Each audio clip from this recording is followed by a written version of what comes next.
Alright. Welcome on back to another comic book flashback. We are now looking at the Fantastic Four #1. This issue came out in November of 1961. And man, does that seem like a long time ago.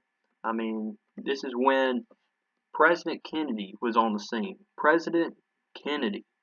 Alright, so this is in 1961, and this issue particularly started the Marvel Universe. Started everything. Without this comic book right here, we wouldn't have Spider-Man. We might not have the X-Men. We wouldn't have Thor. We wouldn't have a lot of these great characters that we see today. So we have Stan Lee to thank for that. It was this genius that created the Fantastic Four and started the great Marvel Universe that we have today. So I'm super excited to just go ahead and unveil some of the artwork, look at the story here for Fantastic #1.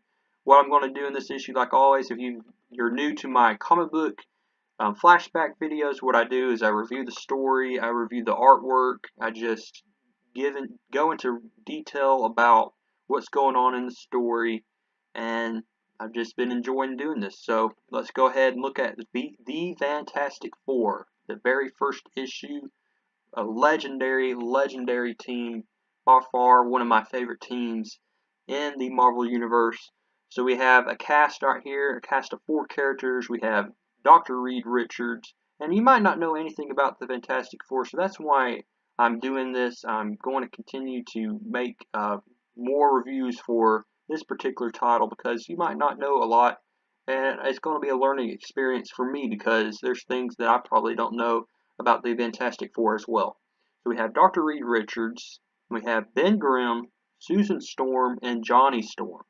So these two have to be related, and I'll just go ahead and tell you that they're brother and sister. So you know that for a fact. Also, we need to give credit where credit is due. So we have Stan Lee being the writer and Jack Kirby, the legend, Jack Kirby, drawing this particular issue. So we start out this issue right here, this comic book, with a distress call. Looks like it's from a flare gun, and in the air it shows the Fantastic Four. So you see down below all the people in the streets are like, what is going on? Why is there a message in the sky that says the Fantastic Four? What does it mean? So the police are worried about it. We wonder, who is this? Well, I'll go ahead and tell y'all this is Mr. Fantastic, or Reed Richards. He's the one that sent the message in the sky, and what it's going to do is it's going to alert the other members of the Fantastic Four.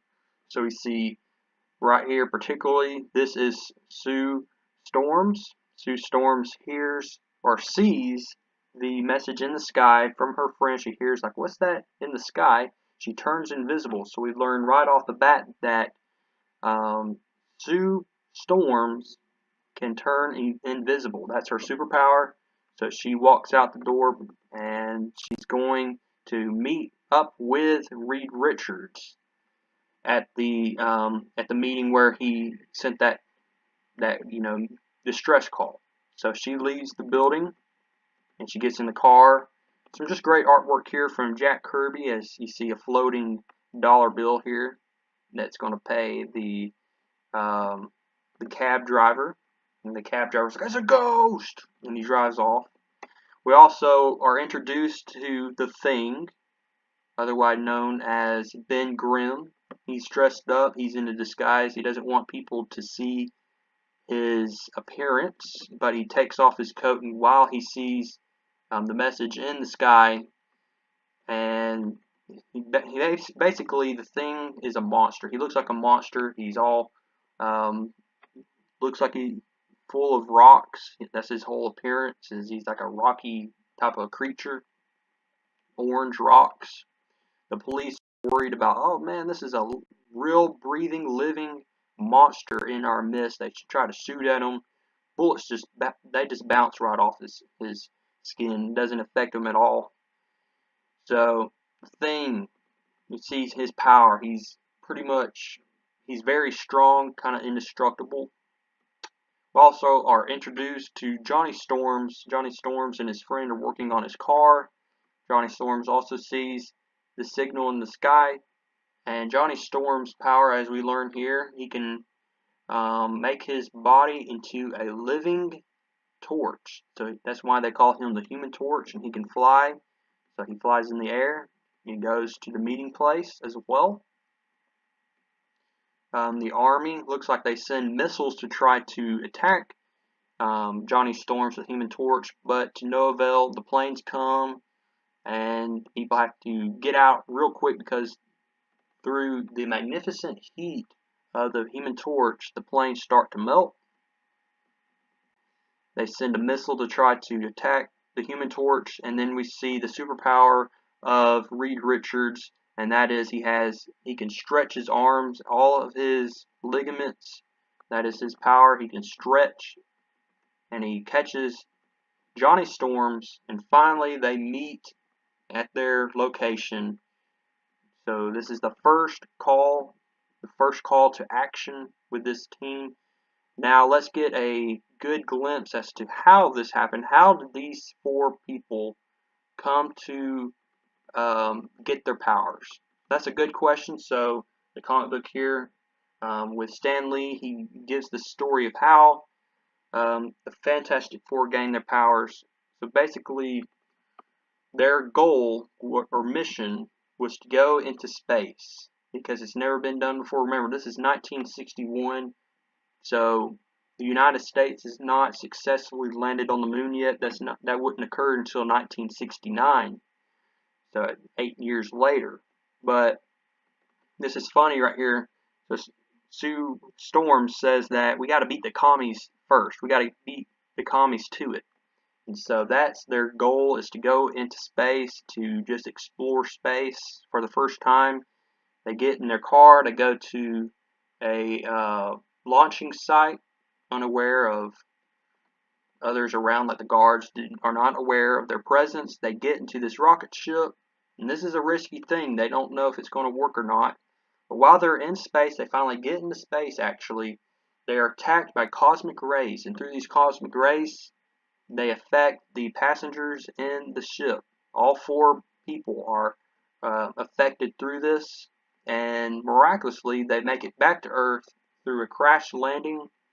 They feel kind of uneasy about themselves, and then we see for the first time that Sue Richards can turn invisible. We also see what the Thing, he finally transforms into the Thing, and it looks like he cannot turn back to Ben Grimm. So the Thing is stuck that way. We see that when Reed Richards and the Thing get in a fight, we can see what Reed Richards can do. And also we see that the Human Torch can burst into a flame. So all four of these humans, basically, all four realize the magnificent power that has been granted to them. And they all four agree that they need to use their superpowers for the good of the people, to protect humanity. So that's how the Fantastic Four came about. Now let's get back to present day, and we're introduced to the Mole Man. The Mole Man makes his first appearance. If you're not familiar with the Mole Man, he is one of the classic villains from the Fantastic Four who they will face in the future many, many times.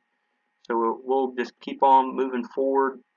We learned that there have been earthquakes throughout the world, one in Central America, one in South America, and one right here in Australia. And what's happening is all these atomic facilities are just being destroyed within the earthquake. It's like a landslide. And we see this great creature here, this awesome looking green creature that just destroys tanks, and it's indestructible, and it's led by this tiny guy right here, the Mole Man. Mole Man makes his appearance. Reed Richards, being the scientific mind that he has and the genius that he is, understands that there's something going on. So he says we need to go to Monster Isle to discover what really is taking place, because he feels that is where all these attacks are happening. And to his knowledge, that is the case. It's true that at Monster Island, that is where these earthquakes are coming from. They get on the island that there's a three-headed monster they try to fight. Reed Richards uses his arms to put the monster into the sea, but then Johnny Storm and Reed Richards falls into this cave-in. They get into this cave-in, leaving the thing and Sue Storms behind. And this is where they're going to meet the Mole Man. They meet the Mole Man right here. So we also see, Sue Storms and the Thing are left behind. Thing wrestles this big old monster, throws him into the sea as well. And then they come back to save, Reed Richards and Johnny Storm from the Mole Man or whatever's going on. We get a little bit of a backstory as to who the Mole Man is. We learn that he's been made fun of his whole life. He has a very ugly appearance. He's just had a lot of misfortunes in his life, so he decides to run away from society to be on his own. And while doing that, he falls into this cave and he loses his eyesight, and then he becomes the king of the underworld. He has his own underground empire. So he leads the underground creatures to do his bidding. So that's a little bit backstory of the Mole Man. The Mole Man tries to fight off Reed Richards and Johnny Storm, and then the Thing and Sue Storms also catches up with the rest of the guys. Mole Man sees that he's outnumbered, so he summons the green creature here, that big old green creature that we saw earlier. And the Human Torch bursts into flame, with being very courageous, tries to fight off this green monster. We see Reed Richards grabs the Mole Man, so Mole Man tries to get away. But then the Mole Man summons his other creatures to fight off the Fantastic Four. And then the Human Torch uses his firepower to frighten off the creatures, and in so doing it causes a rock slide. And so because of the rock slide, the Fantastic Four miraculously gets out of that big, underground tunnel, leaving the Mole Man and his creatures to deal with that rock slide. And the Mole Man, for what we know, is buried underneath all that rubble. And we see that Reed Richards says, he pretty much says, it's better that way. It's better that the Mole Man stays under that rubble because society doesn't like him to begin with, and it's best that he just stays there. So that's how we end the first Fantastic Four comic book here, the first issue. Hope y'all enjoyed this quick summary of the Fantastic Four #1, and I hope to see you in the next review.